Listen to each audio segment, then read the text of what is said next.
Bienvenidas, queridas y queridos. Hoy día nos corresponde el capítulo 11 del libro La Presencia Mágica, en inglés, el verdadero enviado del servicio divino. Vamos a comenzar con nuestra conexión para alinear, poder estar receptivos a la frecuencia de este discurso. Nos vamos a centrar en nuestra respiración, inhalando por la nariz, reteniendo y exhalando. Y vamos a visualizar y sentir a nuestro cuerpo envuelto en una destellante luz blanca.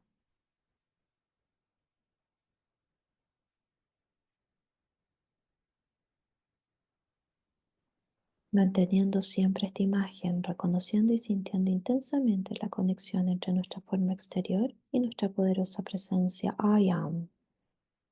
Centrando toda nuestra atención en nuestro corazón, contemplándolo como un gran sol oro.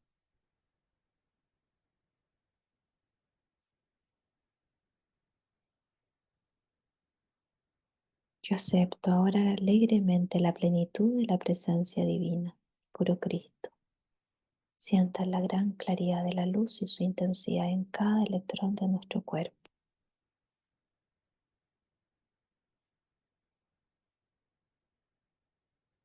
I am, yo soy una hija de la luz, yo amo a la luz, yo sirvo a la luz, yo vivo en la luz. I am, yo soy protegida, clarificada, colmada y sostenida por la luz, y yo bendigo a la luz. Gracias, está cumplido.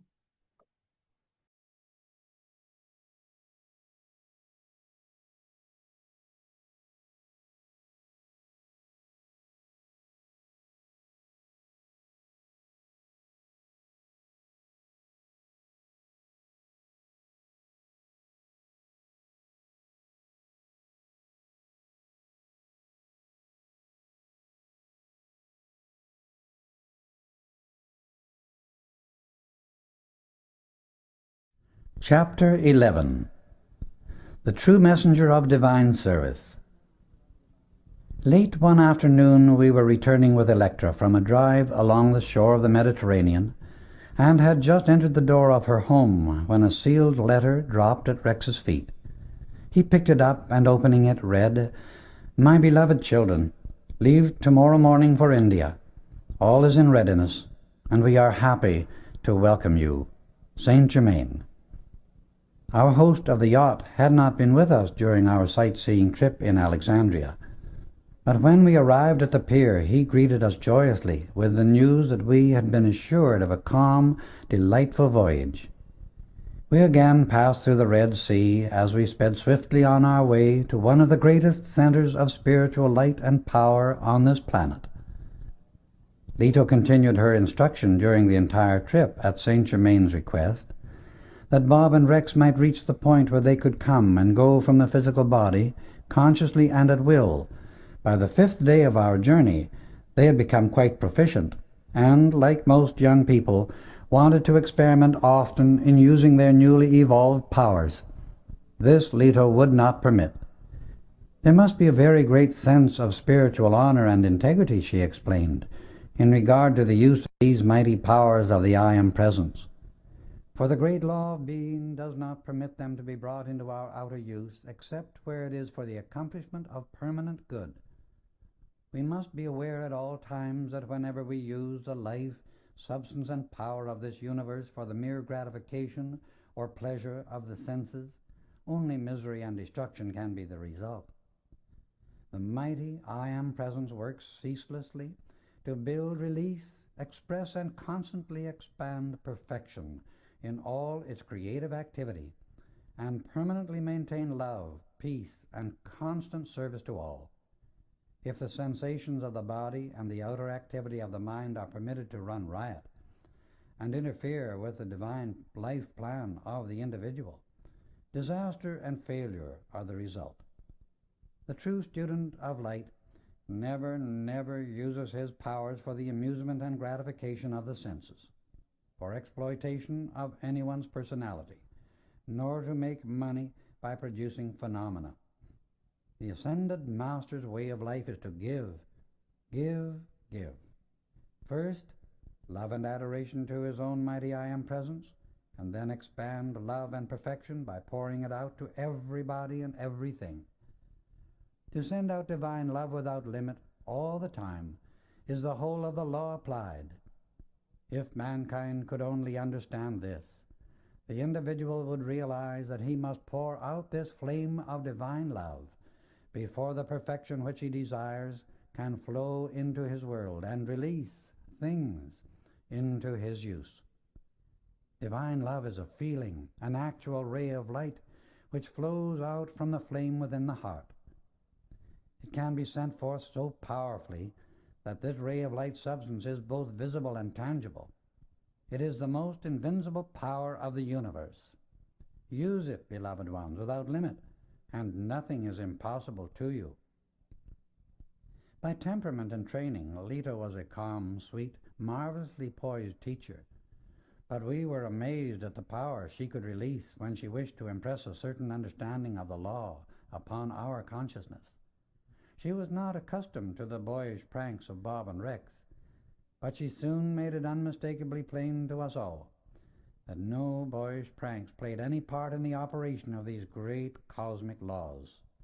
The cosmic law acts, she continued, wherever the thoughts and feelings direct and qualify the energy, and it is no respecter of persons, places, conditions, things, motives, ignorance, nor knowledge, any more than is a current of electricity running through a motor or dynamo. If you turn on the power, it acts according to the direction given it. This is a point that many students do not seem to comprehend or do not wish to take the responsibility for. But the truth of the law is the only thing with which we are concerned. Our work is to put the exact truth of the law before humanity. If they refuse to understand and obey it, then their suffering must increase until the human side breaks its shell of obstinacy and selfishness and lets the mighty presence of the I Am control all, according to the perfection of life.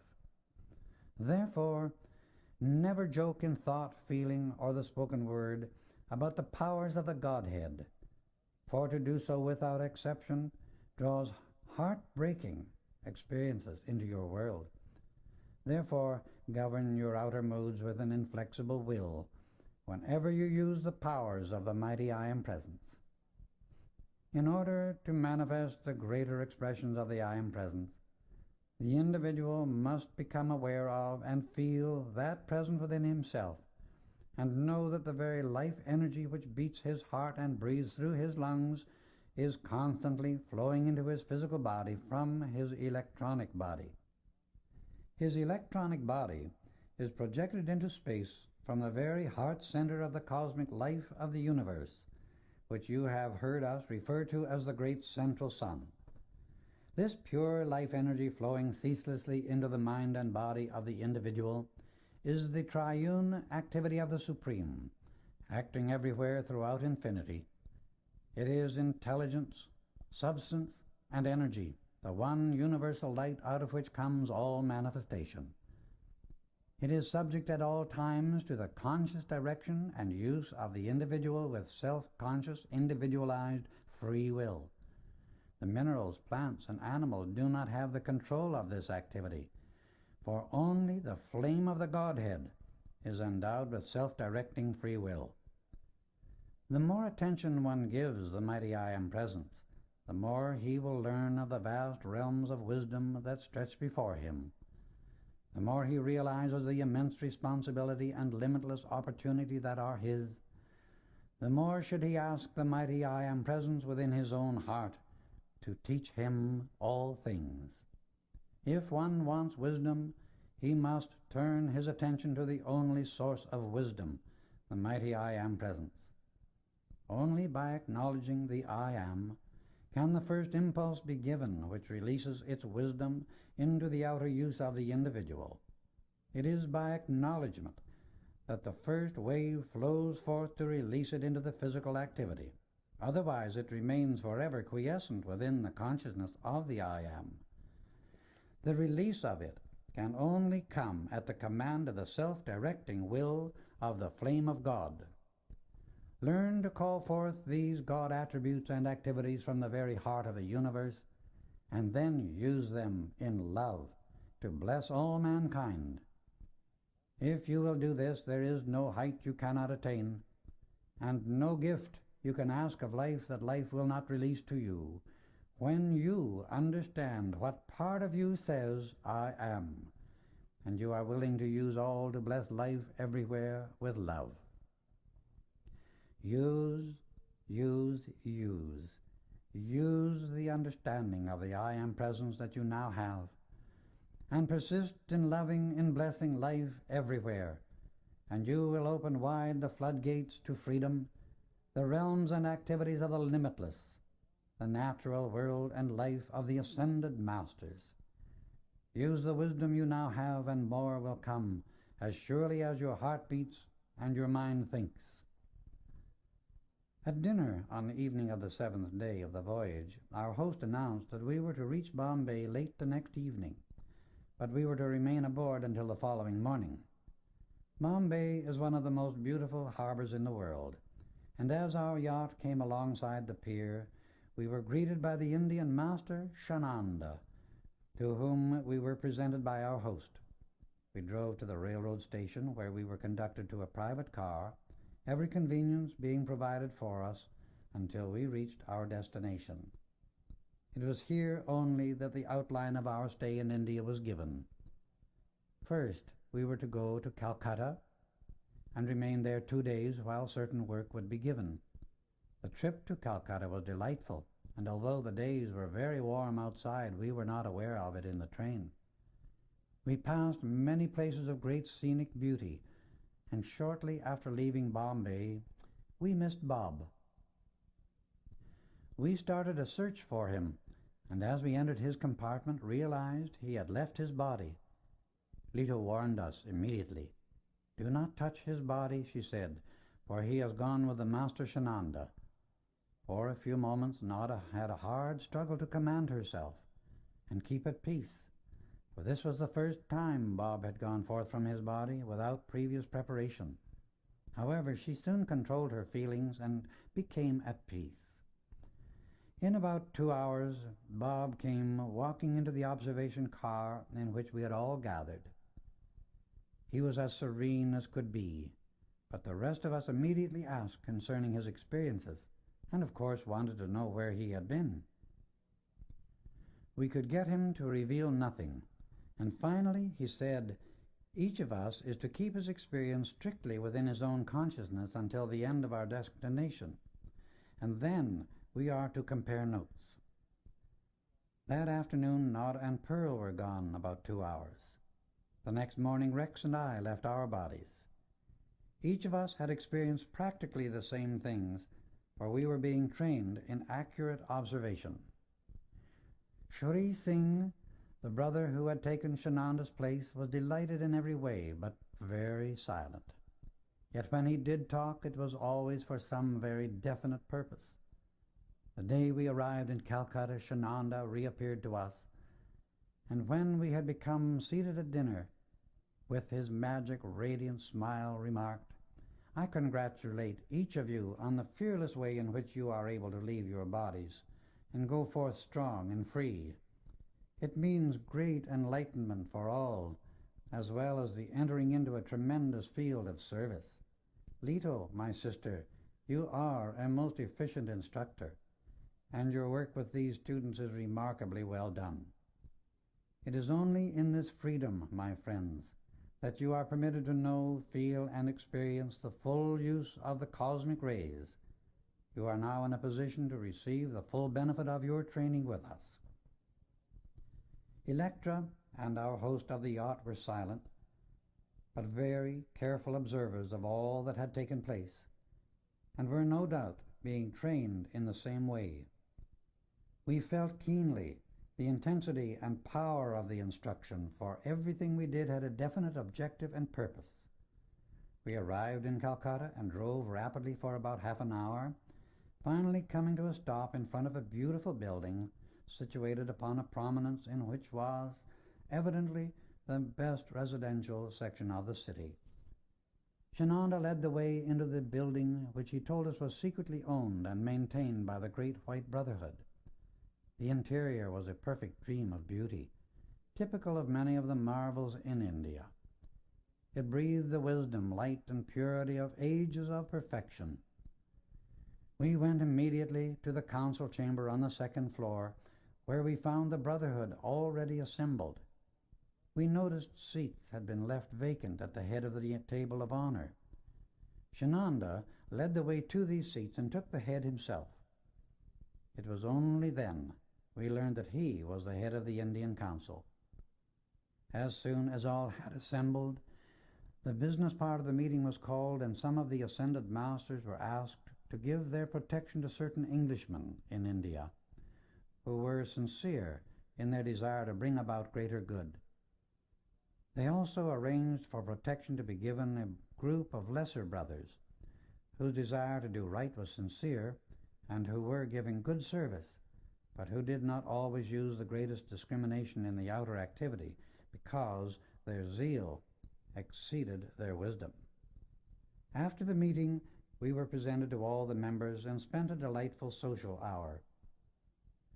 We motored back to our private car and found it had been run out on a spur of track into surroundings that looked like a flower garden, with a beautiful fountain playing just outside the windows where we dined. We commented on the ability of Shananda to have the beautiful always expressed to us, and with one of his smiles that ever gave one the sense of sunshine, he replied, "It is really much easier to express the beautiful, because it is natural, and the true expression of the mighty I Am presence within everyone. When anyone truly accepts this glorious presence and feels it as the Godhead doing all things through and for him, the rest of his activity must conform to its marvelous beauty and perfection.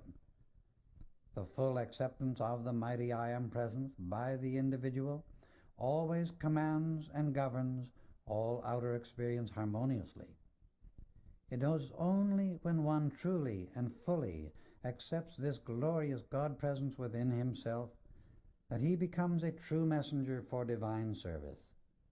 Then, as the perfection of the mighty I Am presence begins to be released in a greater degree through the outer activity, all the courage and assurance comes through, for at last the personal self sees and feels the mighty inner presence, knowing its full power, majesty, and mastery.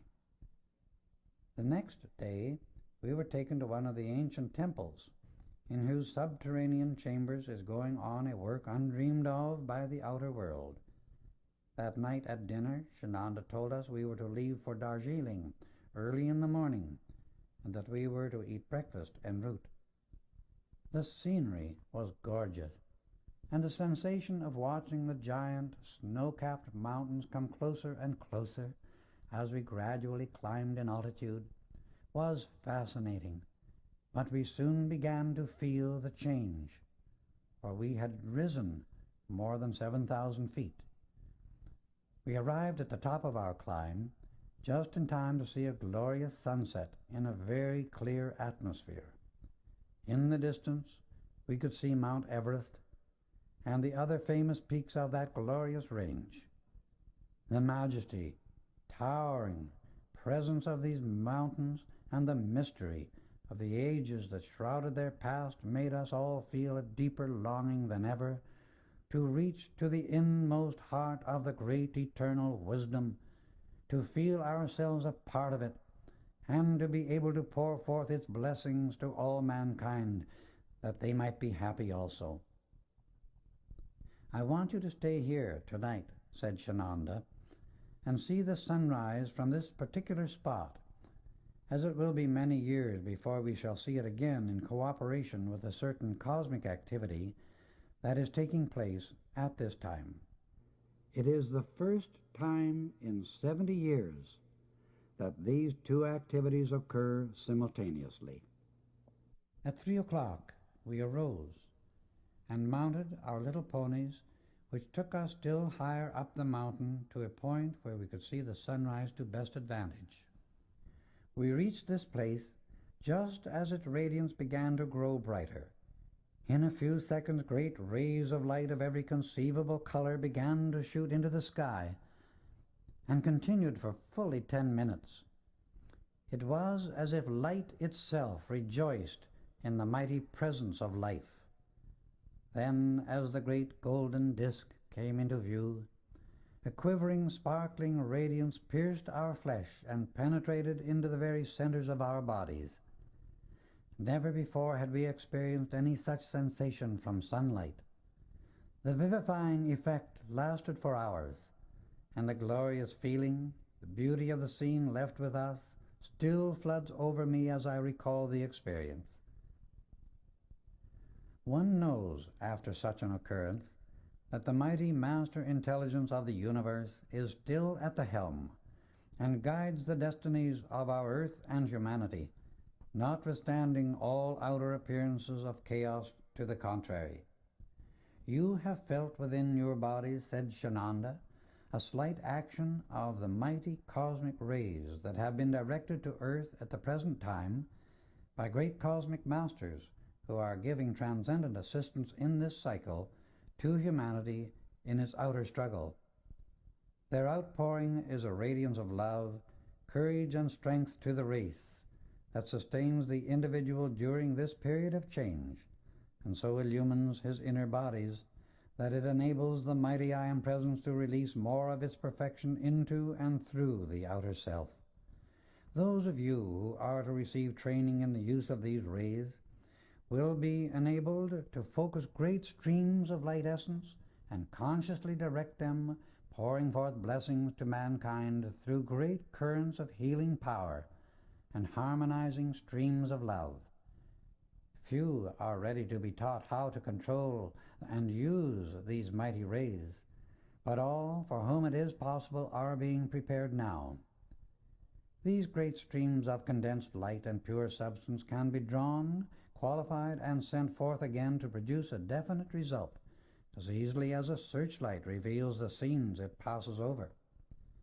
Come now, we must return and go to the home of the chief of the Council of Darjeeling.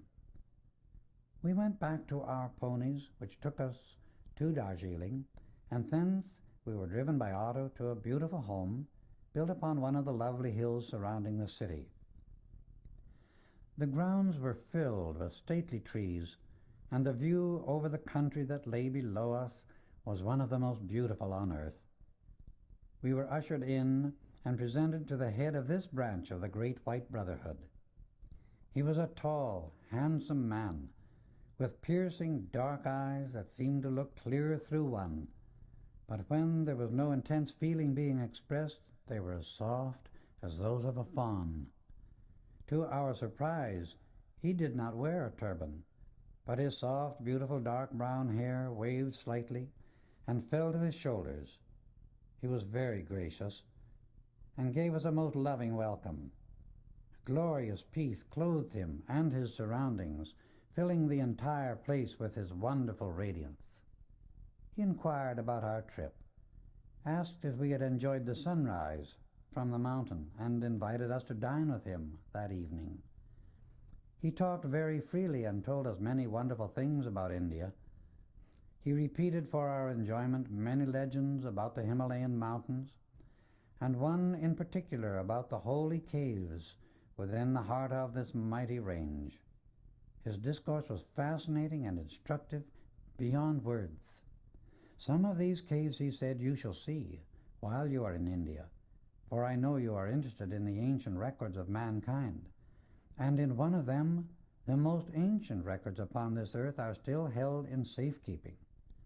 These records are not brought forth into the use of the outer world at the present time because of the lack of spiritual growth and understanding of the people.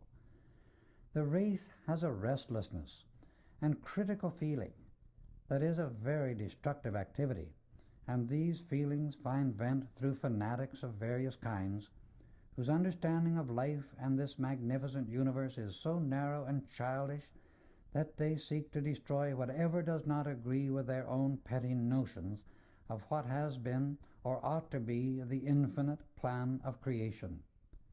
It is this misguided, selfish ignorance in mankind that has been responsible for all inharmony down the ages, for the destruction of records that would throw light upon humanity's many problems. It was this unbridled, vicious feeling that destroyed the wonderful library at Alexandria and the marvelous records of the Incan civilization. Yet, notwithstanding these former losses, the ascended masters of the Great White Brotherhood have always foreseen such destructive impulses, and have withdrawn all important records of every civilization and preserved them, then left the less important to be destroyed by the vicious impulse of the Vandals. One day, when humanity is prepared for it, and it is positively safe for these records to be given to the outer world, there will appear in a central location a marvelous library, not made by hands, where these records will be available, and those in the outer world who have received the necessary credentials may see them. When mankind becomes enlightened enough to cease generating the vicious destruction it has been expressing up to the present time, this will be done. Mankind, through its irritated, destructive feeling and powerful thought force, has peopled the visible and invisible with thought forms of intense passion, hatred, fear, and destruction. These fasten themselves upon the human beings that generated them, and also upon others who, because they have a similar feeling, open themselves to this malignant force. Humanity has almost no understanding of what happens when the personal self sends out a feeling of irritation, anger, hate, envy, jealousy, criticism, or condemnation. The feeling side of human nature is the feminine activity of consciousness within every individual. The thought is the masculine activity of the mind. A thought never becomes dynamic in the outer life until it passes through the feeling body. The feeling condenses upon the thought pattern the atomic substance of the outer activity of life. In thus passing through the feeling body, the thought becomes clothed and thereafter exists as a separate living thing outside of the individual's mind. There have been platitudes by the million, written and preached about divine love being the law of life. But who knows how to generate the feeling of divine love consciously and at will to a limitless degree, and put it in the place of irritation, hate, etc., as a wave of actual force and substance in one's own emotional body? Such a thing is not only possible, but must be done, if human beings are to stop suffering and express perfection. The personality cannot be permanently harmonious, except it be kept filled with divine love, consciously generated. If mental statements of the law of life and prayers were the way to perfection, happiness, and freedom, the number of sermons preached on this earth should have perfected and illumined 100 planets long before this. If prayers, which by the way are generally a series of I wants, or O Lord give us, were the way to freedom from limitation, the prayers that have been uttered in this world should have perfected a dozen humanities. I do not say that prayers have not brought good, they have. But prayer should be a quieting of the intellect and a stilling of the feelings, that the personality might feel the outpouring of the mighty I Am presence and receive the response from within. Prayer should be an outpouring of love and gratitude to the presence for the limitless opportunities and good contained within life. The outer world likes to flatter its vanity by the feeling that it has the ability to accomplish great things. But so far as the control and perfection of the feelings are concerned, the outer world is still in a savage state. Human beings sting others as well as themselves through vicious feelings just as surely as does the scorpion. The predominant feeling in our modern world is terrifically vicious when personalities are opposing and criticizing those who disagree with them. So-called civilized people commit murder every day of the week through sending out angry and irritated feelings that kill the higher impulses in others. It is the feeling of the race that needs to be redeemed and saved from its own self-generated destruction. Until the individual understands the need of self-control in regard to his feelings in the waking consciousness, it is impossible to maintain any permanent forward movement of a constructive nature. All accomplishment that is not attained through the feeling of divine love is but temporary, for divine love alone is the way to permanent perfection.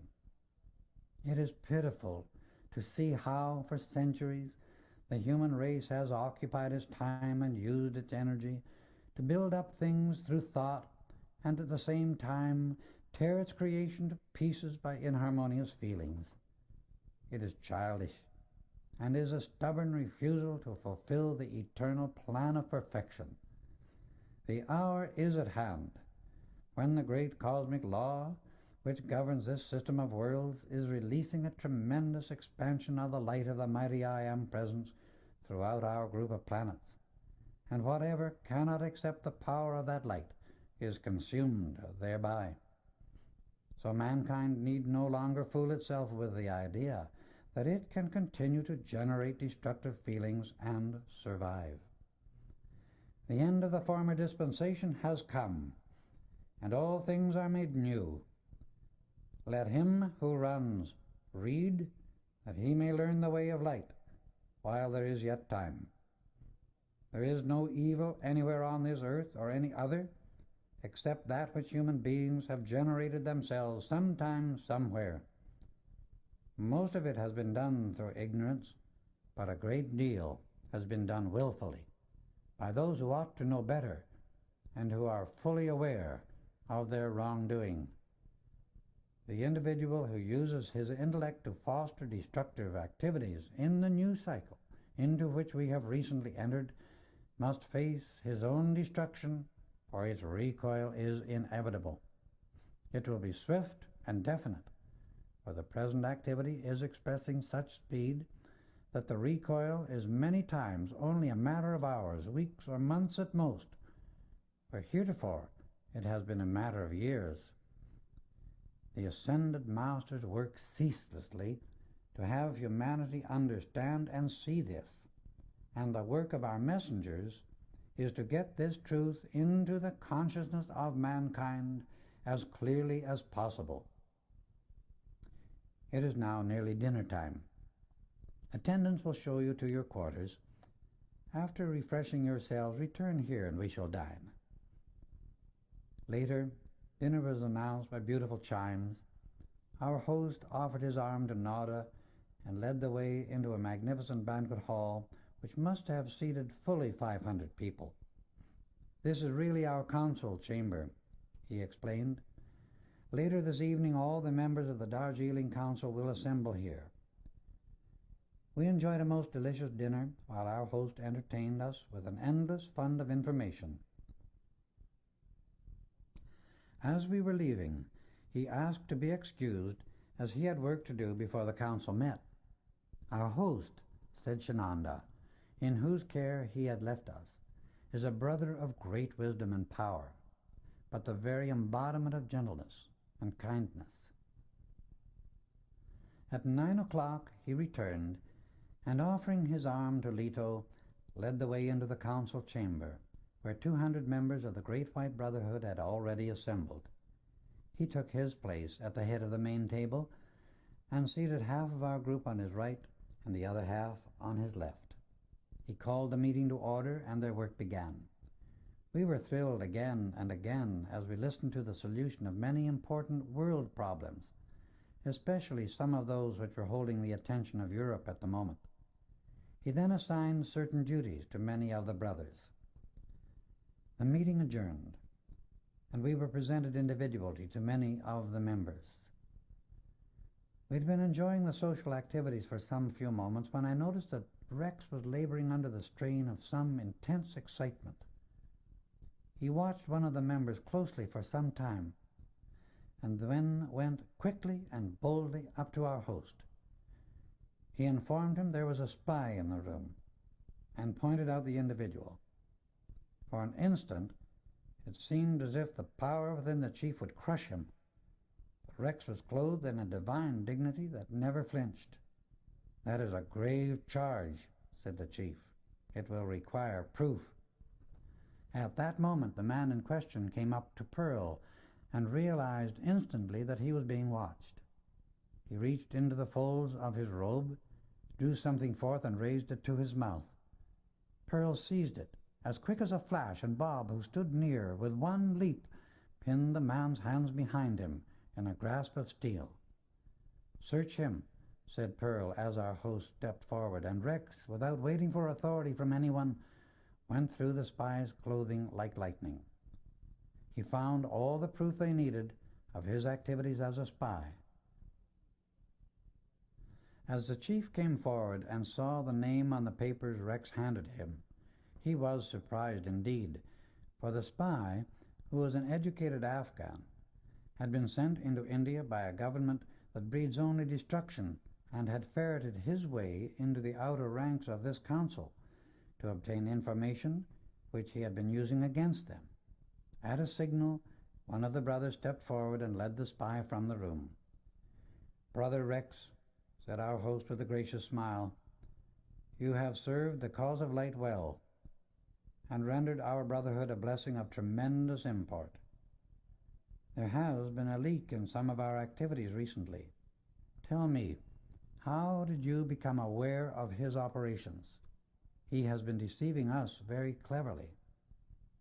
"My attention," replied Rex, "was drawn to him by the inner power of my I Am presence, and as I watched his eyes, I knew he was practicing some kind of deception. It all happened so quickly I hardly knew in the outer activity of my mind what was occurring.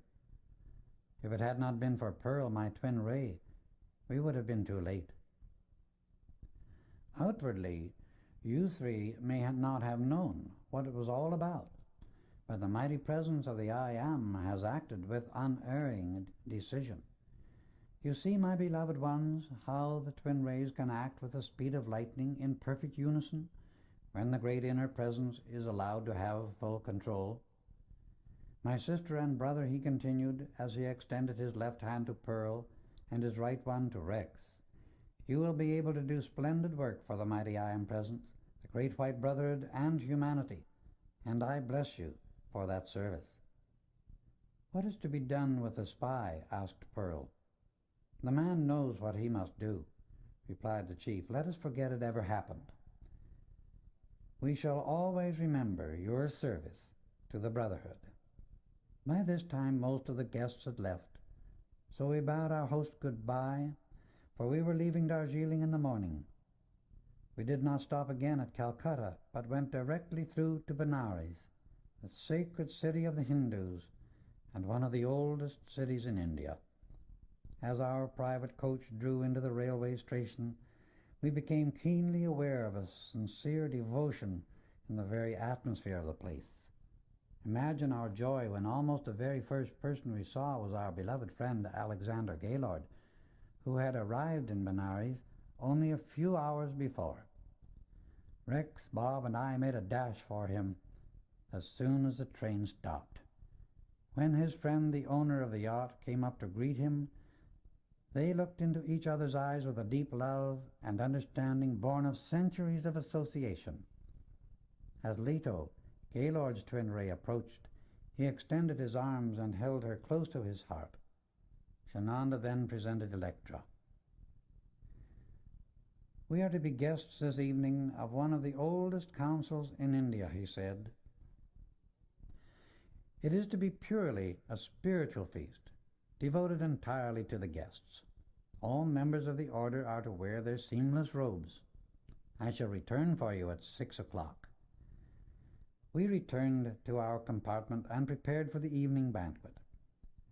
When Shananda returned, he was accompanied by his sister Nadja, a beautiful young girl, or at least so she appeared, to whom we were presented.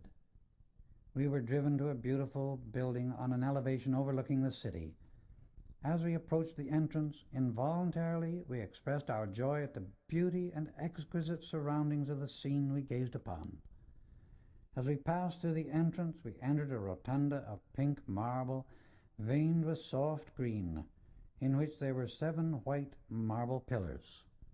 The effect was warm, delicate, and very beautiful.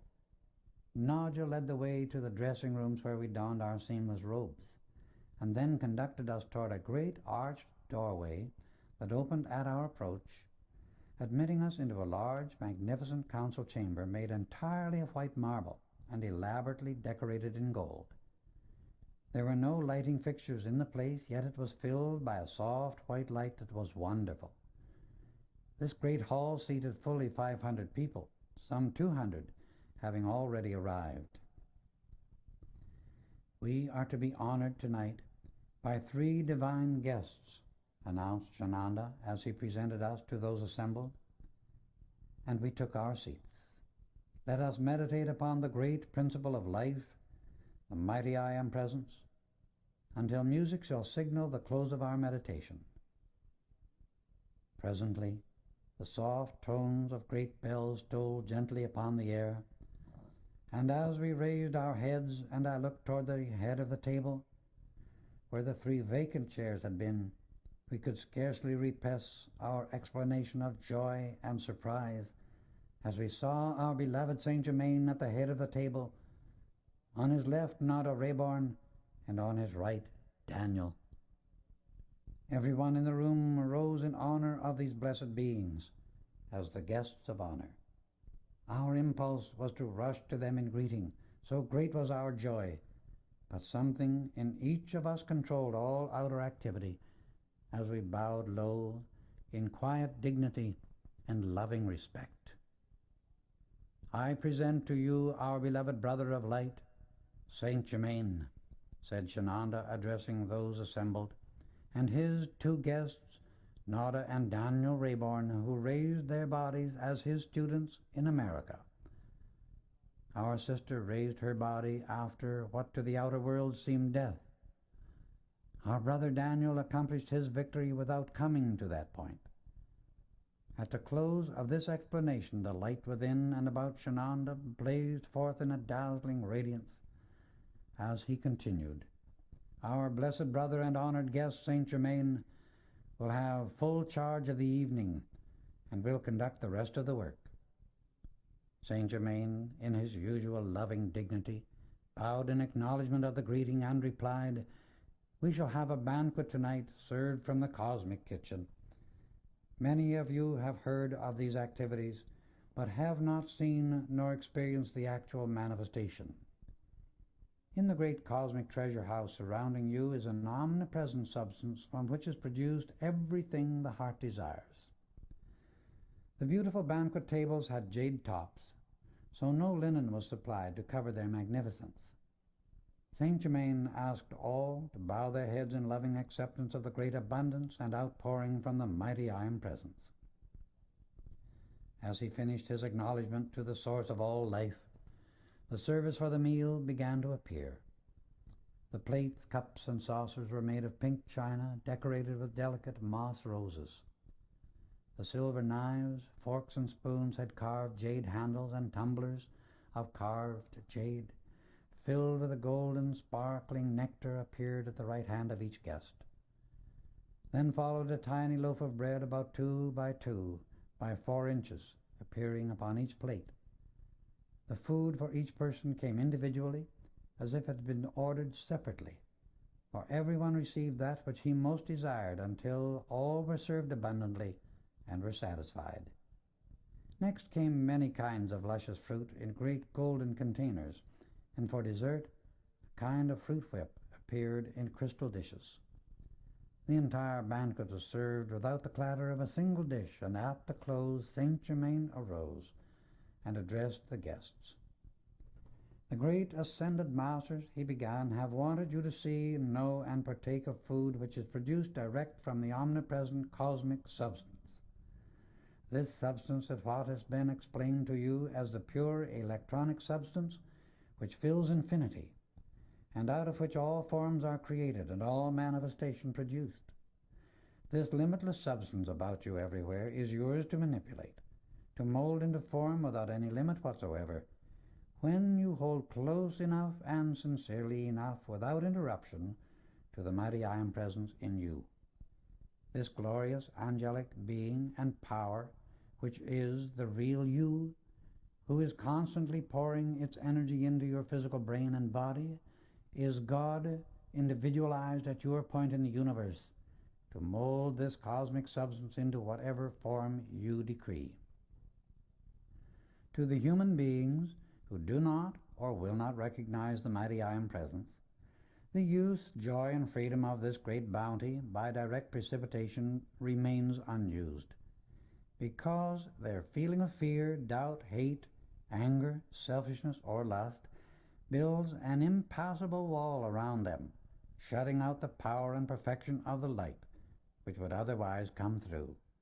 The great, all-wise Creator of perfect form everywhere throughout space builds those forms according to the pattern of perfection, which is another name for the law of divine love.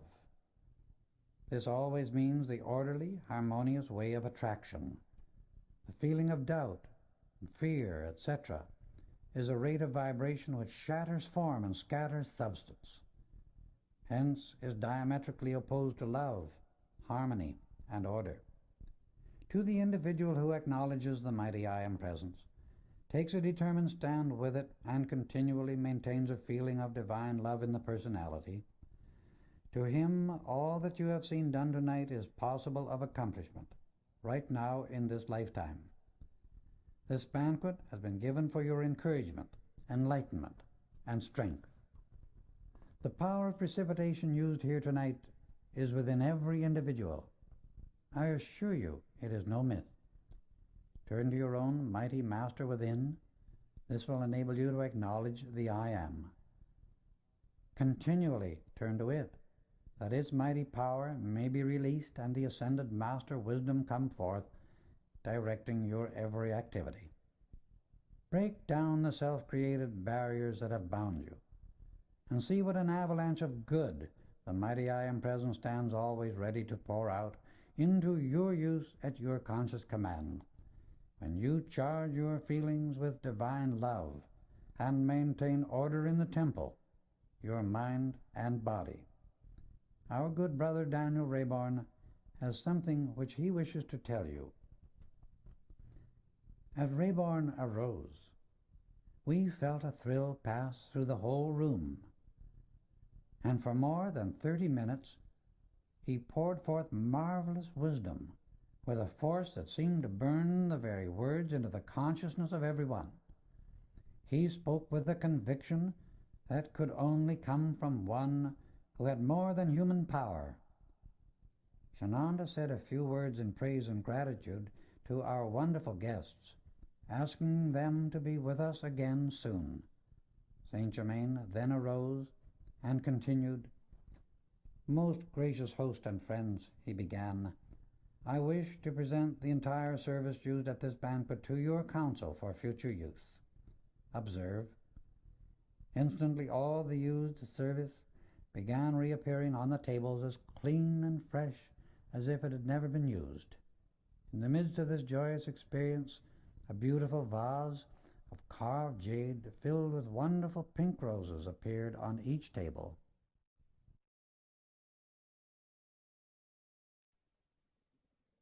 Gracias, queridas y queridos. Nos vamos centrando en nuestro pilar de luz blanca, centellante, visualizando y sintiendo nuestro cuerpo envuelto en esta luz, manteniendo siempre la imagen y reconociendo y sintiendo intensamente la conexión entre nuestra forma exterior y nuestra poderosa presencia I AM, centrando toda nuestra atención en nuestro corazón, contemplándolo como un gran sol oro.